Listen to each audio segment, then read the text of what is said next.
Regular viewers will know that Soprano is my favourite scale of ukulele, and whilst they may appear to be simple instruments, there's actually quite a lot you can get wrong, and people often do.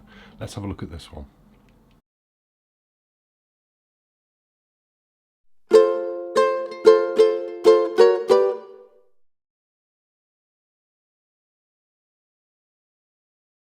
Yeah, welcome back. It's GotAUkulele review day. This is your summary video review. Have a look below the video. You'll find a link to the website. That's where you're going to find pictures and a lot more detail. And of course, the scores I give this instrument. This is just the summary. My thank you is running across the bottom of the screen to people who've helped out with donations this week. If you want to help keep GotAUkulele going forward, it would be much appreciated if donations come in, because it's the only reason I can do this. I can't justify it otherwise. And if you like what you see on the GotAUkulele YouTube channel, why not help me out on the subscribe account? Hit that button down there, and you know what to do. That would be a great help too. Yeah, Sopranos, often derided and not considered to be serious, but I will say this: some of the best ukuleles I've ever played and reviewed have been Sopranos. I'm biased, it's my favourite scale. But it's quite often that at the more value end that brands get it wrong. They miss out what some of the key wants are for a soprano player. I've reviewed this brand before, UK-based brand. They are the kind of house brand for the Hobgoblin music stores, but they are available in other retailers as well, just not that widely. I looked at a soprano of theirs before. It was a little laminate value instrument that wasn't the worst I've ever played. This one dials it up a bit. This is all solid wood, and this is the Ashbury AU-24S Soprano. It's made in a workshop, luthier workshop in Vietnam, like all Ashbury instruments are, I believe. As I say, all solid wood.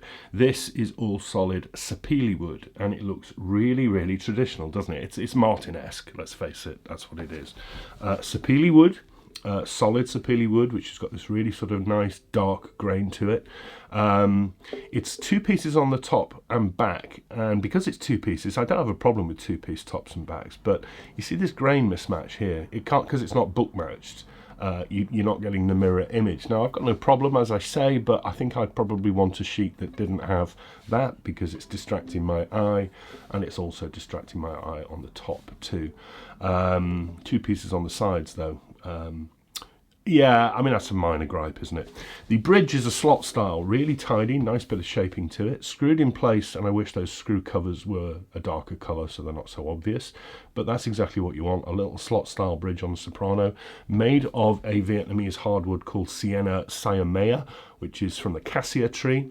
That's interesting, very tidy, that little bridge, fitted with a bone saddle, uncompensated, but there's a gripe. Look, it's dipping forward. Now, I took the strings off this instrument, which for reasons I'll explain in a moment. And it's not that it's dipping forward because the slot is too wide. It's actually deliberately set like that, which is curious. But that's not normal, that's not right. Decoration, really simple. We've got a very Ken Timms-esque sound hole ring around there. There's a transfer. And then really oddly, it is edge bound. But can you spot it? I could hardly spot it. Edge bound top and back with more sapele, which is exactly the same colour. I mean, you see the difference down here, but you don't really see that edge binding, which leads me to the point of, well, what is the point? I mean, some would argue, well, it helps with strength and protection on the edge, but you know, you don't need it. Why not go with a darker wood, something that stands out? In fact, when I first took this out of the case, I didn't even know it was edge bound. It's then finished in a kind of an open pore gloss, very shiny as you can see from the reflections. But I wonder whether it's a nitrocellulose, you know. It feels like one of those sort of hand-rubbed glosses like on a Wonder camera or something. I kind of like it for that. It's really quite rustic. There is quite a bit of pooling going on here though, and it's a bit scruffy around the sound hole edge. But otherwise, that vintage feel to the gloss, and it's not tacky at all, coupled with things like this, give it a vibe that it is a little luthier build that's been made in a workshop by someone in their shed, and I rather like it for that. Inside is pretty tidy, thin braces, the kerfing is not notched, but I can't really see much other mess. Alright, so mixed bag down here, but my gripes are purely subjective. Up to the neck, there's no stack in the heel and there's no joint at the headstock because it's jointed along its length in order to give you this skunk stripe which runs all the way through it. And I will say this, the grain on this neck is absolutely beautiful. Look at that. It's really, really, really attractive. I love this neck. It's got this sort of little taper here as well, which acts as a kind of a stop point for when you slide back to first position. I like that. The grain, I can't stop going on about it. Look at it. Whoa, it's really pretty. I like that. I also like that it's pretty flat on the back, and it's 35mm and 27 from G2A, so it's a roomy soprano. It can be done, as I keep saying. This is the sort of soprano I would buy, 35 or 36. In fact, it's just a bit over 35. So that's really comfortable up there. The fingerboard that tops it is more of the Sienna Siamea, and it's got quite nice condition, a bit of Martin S tapering down there, and nice grain to it. Fitted with a very traditional 12 frets. It's edge bound in black to hide the fret ends. They're not sharp, but you know what? Boy, they are close. Okay, well done, Ashbury. You dodged one there. Position dots face out at 5, 7, 10 and 12. They are repeated with dots on the side, all very traditional. Beyond the bone nut, very subtle shaped headstock. That's the Ashbury logo there, and a pearl inlay. There's a bit of a flaw in it which irritates me. It's faced in another type of wood, and they don't specify what it is. If it's sapele, it's a completely different colour to this. I don't know whether it is sapele. I don't know what it is, and I don't like it for that because it doesn't match the instrument. I've seen other press pictures of this, and these have been really dark finishes on the headstock. I'd prefer that.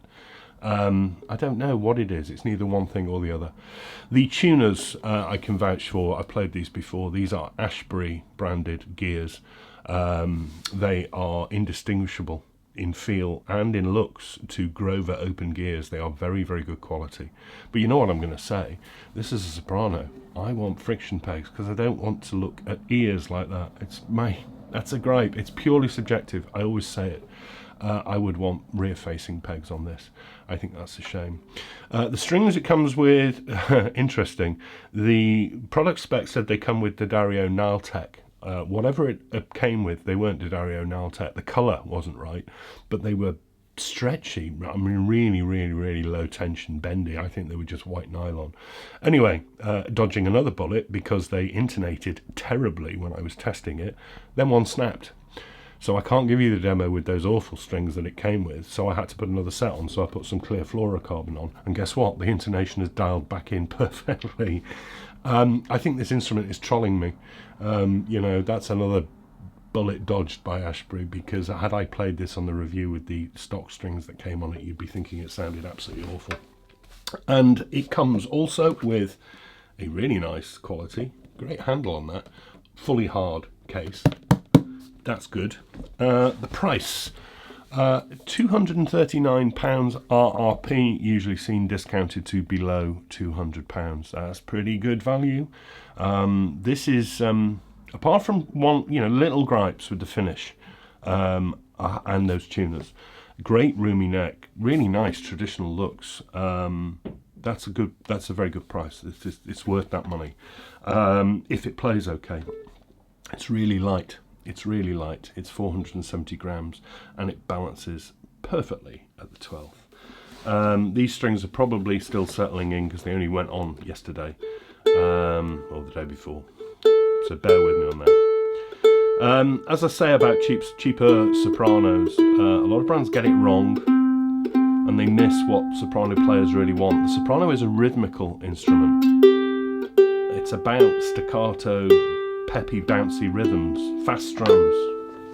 So you need volume and a bit of sustain and a real attack to a soprano to achieve that. Volume. Goodness me. I am not getting ahead of myself here, but the only other soprano that has impressed me with that punch and a volume like that is the Ken Tims, which are remarkable, as people know. That is incredible volume. How's it doing that? Cool, that's loud. Sustain too. There. Sustain is good, and the whole thing is vibrating.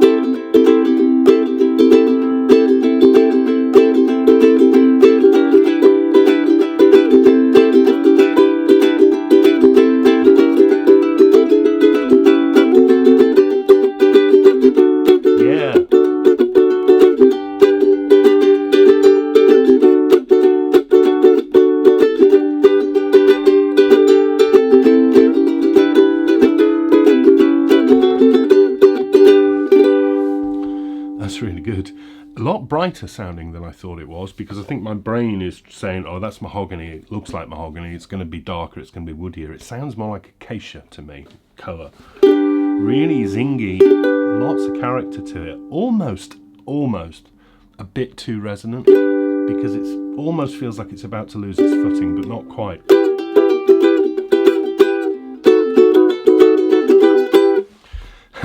That's good, I'm surprised. Finger picking is melt your face stuff.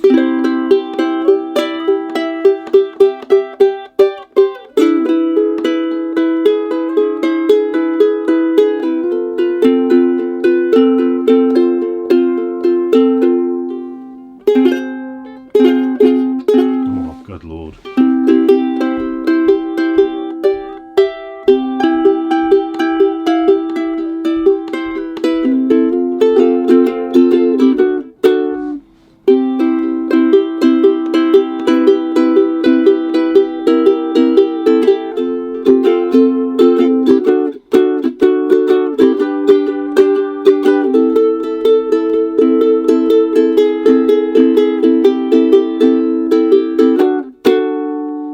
This is quite remarkable. My other gripe about them is that they are not widely available. They're really hard to find. They're not in many shops, and I think that is a crying shame, because I think this is one of the best Sopranos I've played for an awful long time. One or two little gripes with finish. It's not perfect, but sound-wise, for 200 quid, this is exactly what you want a Soprano to do. This is remarkably good.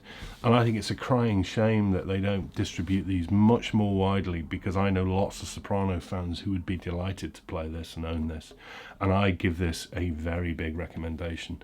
I think it really did dodge a bullet with those strings, because the strings that were on it were absolutely appalling and the intonation was all over the place. But with these fluorocarbons on it, I can forgive it for things like this, because it just, I can't get over that volume. Whoa. The Ashbury AU-24S all solid Sapele Soprano, 289 RRP, but you'll find it a bit cheaper if you hunt about, if you can find one. I'd happily own this, and it's going to be hard selling this one on, because I think it's an absolute cracker.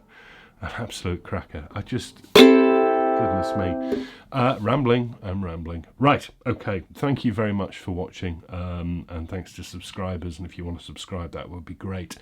I am now taking a break for 2 weeks. It's half term in the UK, and my daughter owes some time with the family, so 2 weekends off, and then I am back solid 4 weeks, until at least into December at the moment. So lots coming your way. Short break, but I'll be back. And thanks again for watching. Take care, everybody. Stay safe. Bye-bye.